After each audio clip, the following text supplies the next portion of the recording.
Hello વહાલા વિદ્યાર્થી મિત્રો, કેમ છો? મજામાં? મારું નામ છે ફાલ્ગુન આદ્રોજા, હું રાજકોટથી છું અને તમે જોઈ રહ્યા છો ફિઝિક્સ વિથ ફાલ્ગુન સર. અને અત્યારે આપણે જોઈ રહ્યા છીએ ચેપ્ટર નંબર 6 વિદ્યુત ચુંબકીય પ્રેરણ અને એના MCQ નો આજે આપણે જોવાના છીએ પાર્ટ નંબર 2. લાસ્ટ પાર્ટની અંદર એટલે કે પહેલા પાર્ટની અંદર આપણે ઓલરેડી ઓલ્ડ ટેક્સ્ટ બુકના 10 MCQ જોયેલા છે અને આજે આપણે શરૂ કરવાના છીએ 11મા નંબરના MCQ ની સાથે. બરાબર? તો ચાલો શરૂ કરીએ આજનો લેક્ચર. આકૃતિમાં દર્શાવેલ નેટવર્ક એ પરિપથનો એક ભાગ દર્શાવે છે. બેટરીનો અવરોધ અવગણ્ય છે એટલે આંતરિક અવરોધ સ્મોલ r બરાબર 0. ઓકે, કોઈ એક ક્ષણે પ્રવાહ I બરાબર 5 એમ્પિયર હોય અને તે 10�3 એમ્પિયર પ્રતિ સેકન્ડના દરથી ઘટતો હોય તો B અને A બિંદુઓ વચ્ચે વિદ્યુત સ્થિતિમાનનો તફાવત VB VA કેટલો હશે? હવે આ ઓલરેડી બોર્ડમાં 2013 માં પૂછાઈ ગયો છે, એના જેવો MCQ છે. હવે આપણને ખબર છે કે આ રીતનો પરિપથ હોય એટલે કિર્ચોફનો કયો નિયમ વાપરવાનો? બીજો. કિર્ચોફનો કયો નિયમ વાપરવાનો? બીજો. ચાલો શરૂ કરીએ. એ બિંદુથી શરૂ કરવાનું છે એટલે જે બિંદુથી શરૂ કરીએ ત્યાંના વોલ્ટેજ લખી નાખવાના VA. પછી આપણે જાતા હોય એ જ રસ્તામાં, બરાબર, આપણે આમથી આમ જઈએ છીએ ને A થી B, તો આપણે જઈએ છીએ તો રસ્તામાં અવરોધ આવ્યો તો શું આવે? પ્લસ કે માઈનસ? માઈનસ આવશે. બરાબર, તો એ થઈ જશે -IR. ઓકે, હવે આપણે જઈએ છીએ રસ્તામાં બેટરીનો કયો ધ્રુવ આવે છે? ઋણ ધ્રુવ. આ નિયમ છે, રસ્તામાં બેટરીનો ઋણ ધ્રુવ આવે તો પ્લસ કરવાનો, બરાબર ને? રસ્તામાં બેટરીનો ઋણ ધ્રુવ આવે તો સરવાળો કરવાનો, +15. અને આપણે જઈએ છીએ અને રસ્તામાં શું આવે છે? ઇન્ડક્ટર આવે છે. તો ઇન્ડક્ટર આવતું હોય તો શું કરવાનું? તો કે ઇન્ડક્ટરનું કામ અવરોધ જેવું છે એટલે માઈનસ કરવાનું. પણ હવે ઇન્ડક્ટરના વિદ્યુત સ્થિતિમાનનો તફાવત કેટલો થાય? તો કે એ થશે, એ બ્રેકેટમાં લખજો, -L di/dt. Okay, di/dt. અને અહીંયાથી તમે ક્યાં પહોંચી ગયા? VB પાસે પહોંચી ગયા. તો એના બરાબર શું થઈ જશે? VB. બરાબર ને? આ સમજાય છે કે નહીં? આ સમજાશે તો તમને આવા કોઈ પણ MCQ તમને અલગ ગમે એવા પૂછે તોય આવડી જશે. બરાબર? ફરીથી એ બિંદુથી શરૂ કરીએ એટલે VA રસ્તામાં જાય છે, અવરોધ આવ્યો, આપણે જાય છે એ દિશામાં છે તો -IR. રસ્તામાં જાય છે બેટરીનો ઋણ ધ્રુવ આવે છે તો પ્લસ કરવાનું. કેટલા વોલ્ટેજની છે? 15 ની. બરાબર, આંતરિક અવરોધ કઈ છે ને લઈ ગણવાનું હોય ની પાછો ઇન્ડક્ટર આવે એટલે માઈનસ કરવાનું. ઇન્ડક્ટરનું સૂત્ર શું છે? -L di/dt. વિદ્યુત સ્થિતિમાનનો તફાવત ક્યાં પહોંચી ગયા? B પાસે, એટલે ઇક્વલ ટુ શું કરવાનું? VB. રેડી? આટલું ઓકે? તો આપણે જોઈએ છે VB VA. તો આ VA ને આપણે સામે લઈ જાય તો VB VA is equal two શું થઈ જશે?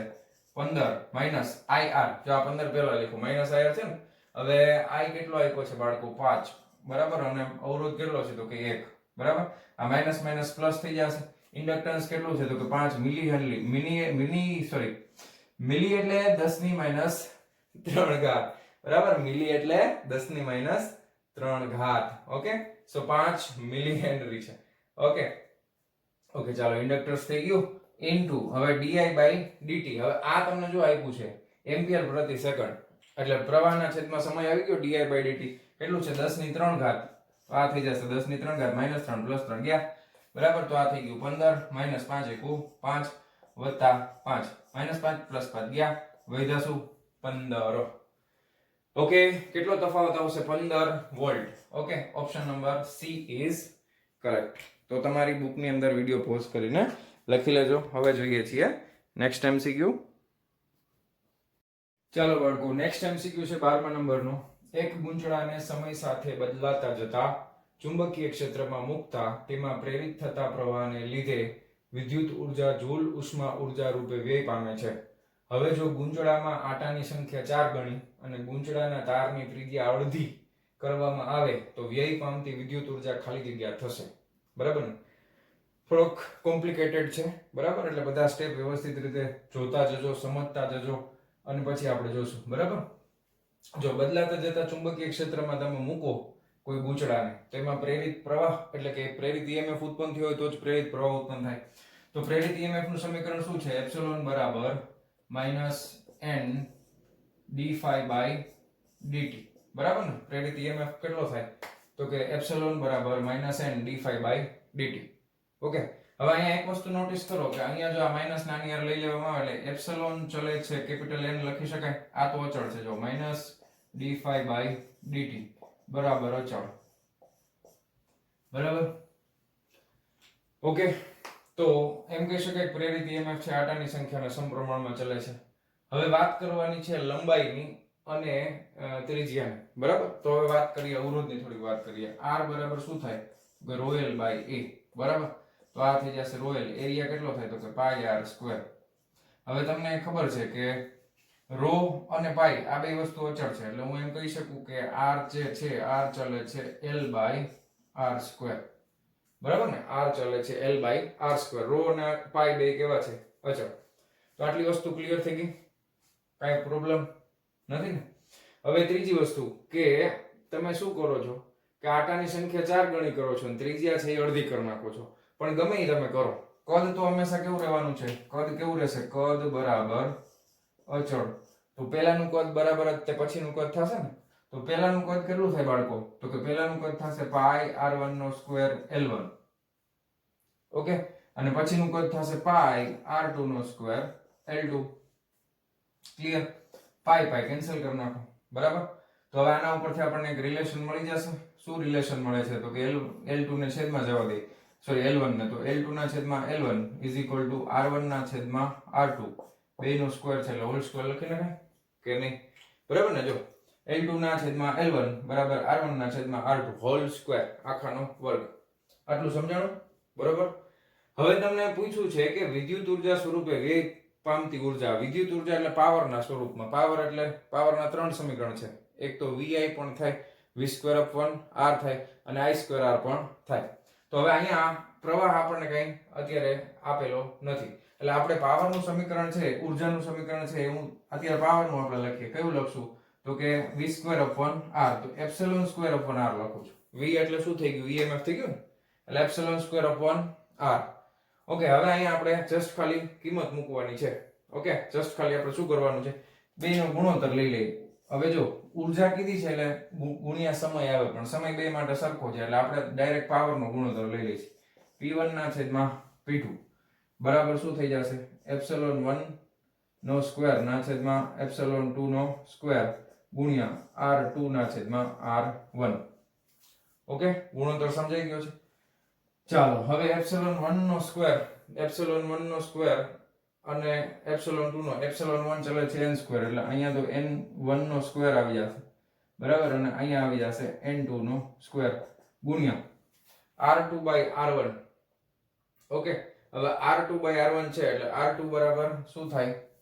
l2/r2 નો સ્ક્વેર ગુણ્યા r1 છેદમાં છે તો છેદનો છેદ અંશમાં આવી જશે, તો અહીંયા આવી જશે r1 નો સ્ક્વેર ના છેદમાં l1. ક્લિયર? આટલું ઓકે. તો આ n1 ના છેદમાં n2 આખાનો સ્ક્વેર ગુણ્યા r1 ના છેદમાં r2 આખાનો સ્ક્વેર ગુણ્યા l2 ના છેદમાં l1. તો l2 ના છેદમાં l1 કેટલા છે? ઈ વળી પાછું એટલું છે r1 ના છેદમાં r2 નો સ્ક્વેર. બગડો વ્યવસ્થિત. ઓકે. હવે આપણને કીધું છે એમ કરીએ કે પહેલાના આટાની સંખ્યા દાખલા તરીકે n હતી, બરાબર. તો હવે નવા આટાની સંખ્યા કેટલી છે? 4 ગણી. તો n2 બરાબર 4n થઈ જશે, બરાબર. અને ઈ આખાનો વર્ગ ગુણ્યા r1 ના છેદમાં r2 અને ગૂંચળાના તારની ત્રિજ્યા અડધી. પહેલાની ત્રિજ્યા r1 હતી, નવી ત્રિજ્યા છે અડધી કરી એટલે r1 ના છેદમાં 2, છેદનો છેદ અંશમાં વયો ગયો અને અહીંયા ડાયરેક્ટ 4 કરી નાખું ને, જો આધાર સરખો છે એટલે ઘાતનો સરવાળો થાય, બરાબર. આ ગુણાકારમાં છે એટલે આ બધી તમને એમ થાય શું થઈ ગયું? ઓકે. તો અહીંયાથી r1 ઉડી જશે, અહીંયાથી nn ઉડી જશે, તો 1/1 ચોકે ચોકે 16 ગુણ્યા 2 દુ 4 દુ 8 દુ 16, 16 કેન્સલ. જવાબ શું આવ્યો? 1. તો ઉર્જા E1 ના છેદમાં E2 બરાબર શું આવે? 1 ના છેદમાં 1. એટલે પહેલાના જેટલી જ રહેશે, કાંઈ ફેર પડશે નહીં. પહેલાના જેટલી જ ઉર્જા રહેશે, બરાબર ને. આપણે પાવરથી શું કામ કર્યું? કારણ કે ઉર્જા એટલે ખાલી ગુણાકારમાં શું લેવાનો છે? સમય. અને એક સરખા સમય માટે જ ઉર્જાની ગણતરી કરવાના છે. એટલે તમે E1/E2 ની બદલે P1/P2 લઈને 1/1 લઈ આવો તોય કાંઈ વાંધો નથી. અને આ જ રીતે આ સોલ્વ થશે. ઓકે. તો નોટ ડાઉન કરી લેજો તમારી બુકમાં. હવે જોઈએ છીએ આના પછીનો નેક્સ્ટ MCQ. ચાલો 13મા નંબરનો MCQ. સમાન લંબાઈના અને એક સરખું આત્મપ્રેરકત્વ ધરાવતા બે સોલેનોઇડ કેપિટલ A અને કેપિટલ B માં આટાઓની સંખ્યા અનુક્રમે 100 અને 200 છે. તો તેમના આડછેદની ત્રિજ્યાઓનો ગુણોત્તર ખાલી જગ્યા હશે. હવે આના માટે આપણને સોલેનોઇડનું આત્મપ્રેરકત્વનું સમીકરણ આવડતું હોવું જોઈએ, બરાબર? તો એ સમીકરણ છે μ0 n2 a small l. Small એટલે લંબાઈ, ટોટલ લંબાઈ. હવે આ સમીકરણમાં સ્મોલ n બરાબર શું છે એ ધ્યાનથી જોજો.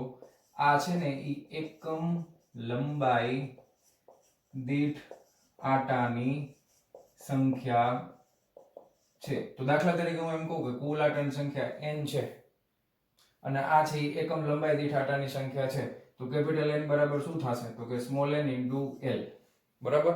હવે મારે કેપિટલ N જોઈએ છે, સોરી સ્મોલ n જોઈએ છે, તો શું થાય? કેપિટલ N ના છેદમાં l. હવે આવું શું કામ કર્યું? જો કારણ કે અહીંયા તમને ટોટલ આટા આપ્યા છે 100 ને 200, બરાબર? એકમ લંબાઈ દીઠ આટા આપેલા નથી.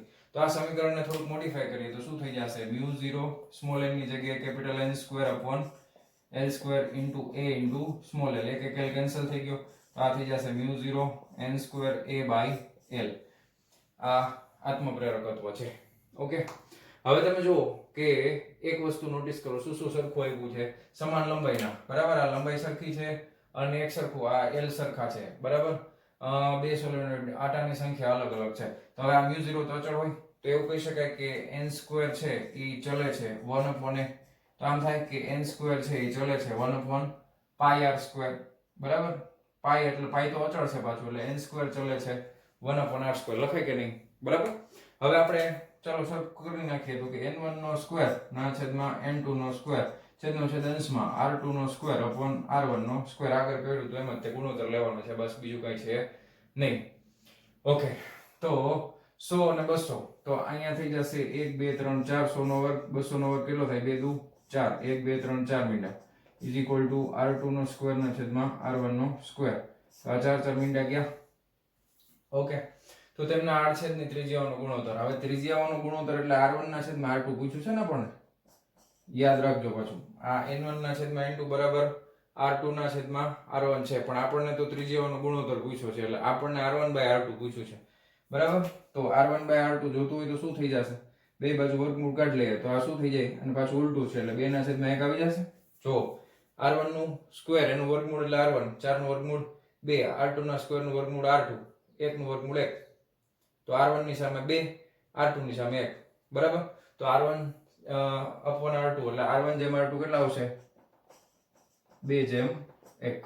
Okay, option number A is correct. તો વિડિયો પોઝ કરીને લખી લેજો. ચાલો બાળકો, નેક્સ્ટ MCQ છે 14મા નંબરનો. પાતળી વર્તુળાકાર રિંગનું ક્ષેત્રફળ કેપિટલ A છે.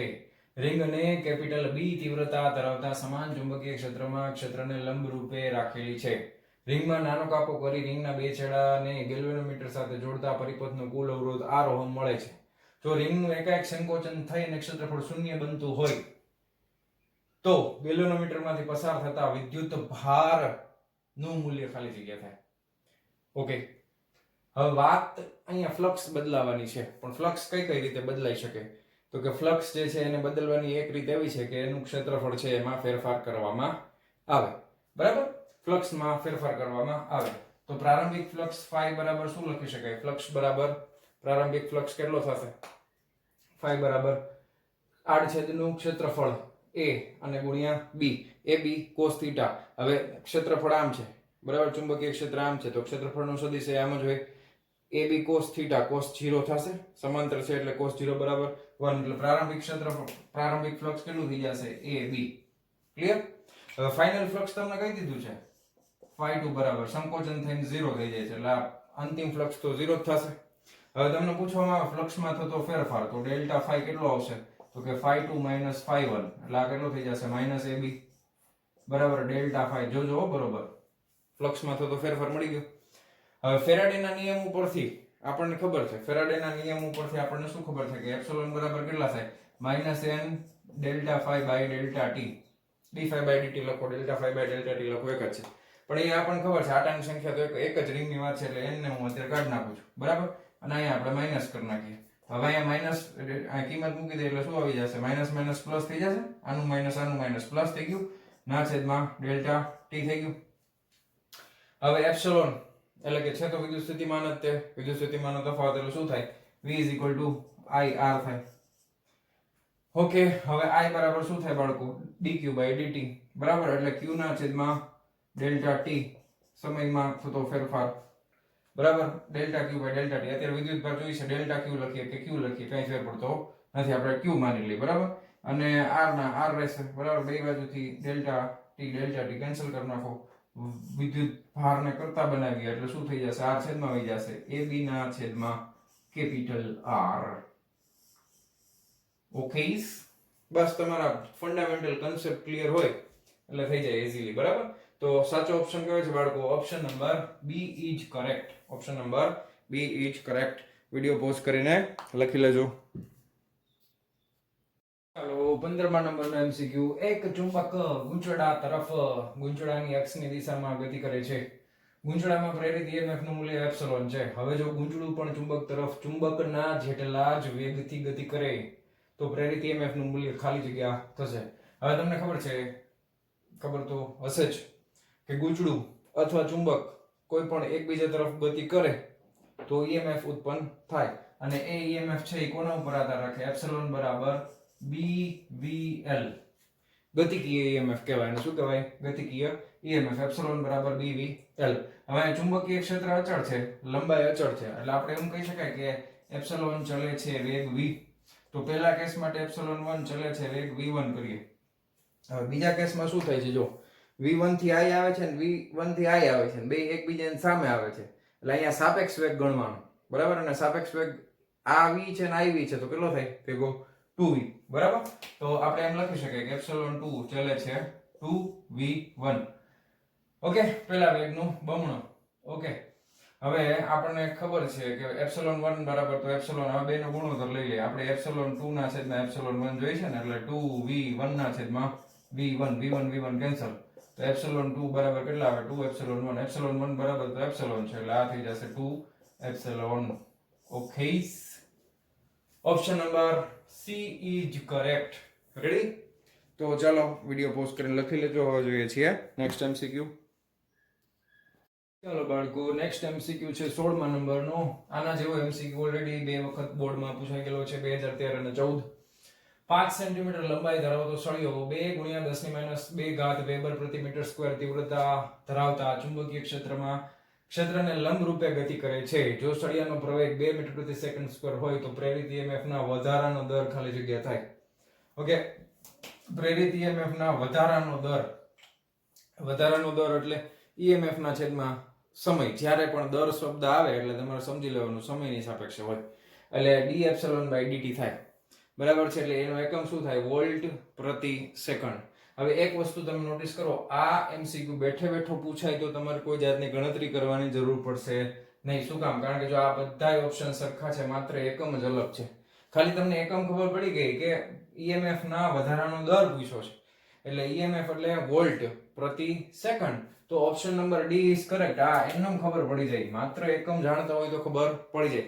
પણ આપણને માની લો કે એકમ બધા સરખા આપ્યા હોય ને આ જવાબ અલગ અલગ હોય તો કેલ્ક્યુલેશન આપણે કરવું પડશે, બરાબર. તો એપ્સિલોન આપણને ખબર છે કેટલું થાય, તો કે BVL, ગતિકીય EMF, બરાબર. આપણે માનાંકમાં લખી નાખીએ, પ્લસ માઇનસ ની કઈ ચિંતા ન રહે. હવે આપણે કરવાનું છે d એપ્સિલોન બાય dt, એટલે આનું વિકલન કરવાનું છે સમયની સાપેક્ષે. હવે b અને l તો અચળ છે, બરાબર. b અને l અચળ છે. ઓકે, તો dv બાય dt કરી નાખીએ. ઓકે, લંબાઈ કઈ બદલાવાની નથી, ચુંબકીય ક્ષેત્ર કઈ બદલાય નહીં. હવે વેગમાં સમય સાથે ફેરફાર થાય. હવે dv બાય dt એટલે શું થાય બાળકો? પ્રવેગ થાય, તો bl * a. બસ હવે ખાલી કિંમત મૂકવાની છે. ચુંબકીય ક્ષેત્રની તીવ્રતા 2 × 10⁻2 ઘાત, લંબાઈ છે 5 × 10⁻2 ઘાત સેન્ટીમીટરમાંથી મીટરમાં ફેરવવું જરૂરી છે. ઓકે, અને પ્રવેગ આપણને આપ્યો છે 2 મીટર પ્રતિ સેકન્ડ નો સ્ક્વેર, એટલે 5 દુ 10 દુ 20 × 10⁻4 ઘાત વોલ્ટ પ્રતિ સેકન્ડ, બરાબર ને? EMF ના ફેરફારનો દર. ઓકે, ચાલો તો આ નોટ ડાઉન કરી લેજો. અને હવે જોઈએ છીએ નેક્સ્ટ એમસીક્યુ. 17મા નંબરનો એમસીક્યુ. 100 આંટાવાળા ગૂંચળામાંથી 2 એમ્પિયર વિદ્યુત પ્રવાહ પસાર થતા ગૂંચળાના એક આંટા સાથે સંકળાયેલું ચુંબકીય ફ્લક્સ 5 × 10⁻3 ઘાત વેબર હોય તો ગુંચળા સાથે સંકલિત ચુંબકીય ઉર્જા ખાલી જગ્યા થાય. હવે તમને પહેલા તો ચુંબકીય ઉર્જાનું સમીકરણ તો ખબર જ હશે, હાફ LI². બરાબર, ચુંબકીય ઉર્જાનું સમીકરણ શું થાય? Half LI². હવે આપણે વાત કરવાની છે કે ભાઈ L ને કઈ રીતે આપણે ગોતશું, બરાબર ને? L ગોતવાની વાત છે. તો એના માટે આપણે શું કરી શકાય કે દાખલા તરીકે n આંટાવાળું ગૂંચળું હોય જેમાંથી I પ્રવાહ પસાર થતો હોય તો એની અંદર સંકળાયેલું ફ્લક્સ કેટલું થાય? તો કે n phi બરાબર શું થાય? L into I. n આંટાવાળું ગૂંચળું એની અંદર સંકળાયેલું ફ્લક્સ એટલે n phi કેટલું થાય? તો કે L into I. ગૂંચળાનું આત્મપ્રેરકત્વ ગુણ્યા એમાંથી પસાર થતો પ્રવાહ. તો L બરાબર શું લખી શકાય? તો કે n phi ના છેદમાં I. બસ અહીંયા મૂકી દઈએ આપણે 1/2 ગુણ્યા n phi divided by I ગુણ્યા I², એક I કેન્સલ. તો 1/2 n phi I equal to 1/2 n phi અને I બગડો કેન્સલ. 100 × 500 ગુણ્યા 10⁻³ આવું તો કોઈ આપ્યું નથી. આવું નથી આપ્યું ને? તો -3 એટલે 0.5 થઈ જશે ભાઈ. શું થઈ જશે? 0.5 જૂલ. ઓકે, આપ્યું છે જો option number D is correct. Okay, તો just note it down in your book. અને હવે જોઈએ છીએ નેક્સ્ટ MCQ. ચાલો બાળકો, નેક્સ્ટ MCQ છે 18મા નંબરનો. કેપિટલ N આંટાવાળા અને એક ગુંચળાના દરેક આંટા દીઠ સંકળાયેલ ફ્લક્સ ∅1 થી ∅2 થાય છે.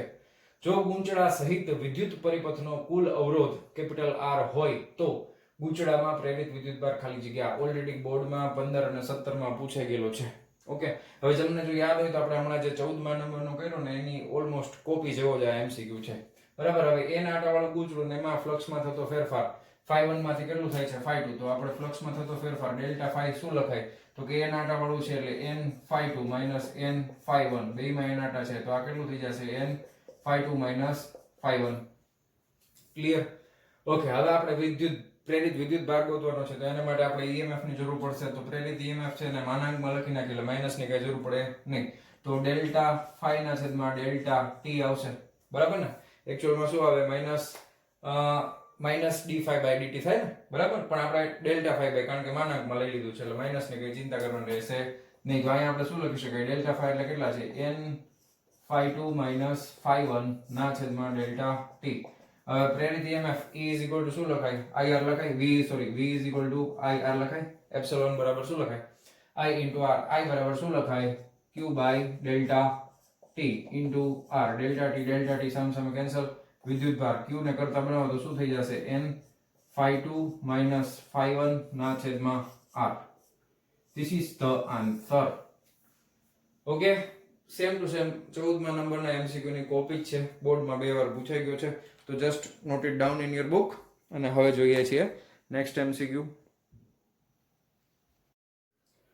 ચાલો બાળકો, 19મા નંબરનો MCQ. નીચેની આકૃતિમાં દર્શાવેલ સુરેખ તાર A અને B બરાબર છે, A થી B તરફની દિશામાં પ્રવાહ પસાર થાય છે કેપિટલ I અને તે સમય સાથે ઘટતો જાય છે બાળકો. સમય સાથે શું થતો જાય છે? ઘટતો જાય છે. તો તેની નજીક મૂકેલ લૂપમાં પ્રેરિત થતો પ્રવાહ સમઘડી દિશામાં વિષમઘડી દિશામાં ઉદ્ભવવાની વિશે કશું કહી શકાય નહીં. હવે તમે એક વસ્તુ નોટિસ કરો. પહેલા આપણે છે ને જમણા હાથનો નિયમ વાપરીએ. અંગૂઠો પ્રવાહની દિશામાં રાખવાનો એટલે ચુંબકીય ક્ષેત્ર ખબર પડે ઉપર નીચે કઈ બાજુ હશે. જો આ જમણા હાથનો આ અંગૂઠો પ્રવાહની દિશામાં રાખી દીધો તો હથેળી આમ આવી તો હથેળીમાંથી આમ બહાર આવે કે નહીં? હથેળીમાંથી આપણે આમ સમજવાનું કે હથેળી આમ આવે ને તો હથેળીને લંબ બહાર તરફ આવતું હોય. તો અહીંયા છે ને ચુંબકીય ક્ષેત્ર છે એ બહારની દિશામાં છે. બહારની દિશામાં હોય તો ટપકું કરાય. બરાબર, આ ટપકું કર્યું, બહારની દિશામાં છે. બીજું, પ્રવાહ ઘટે છે.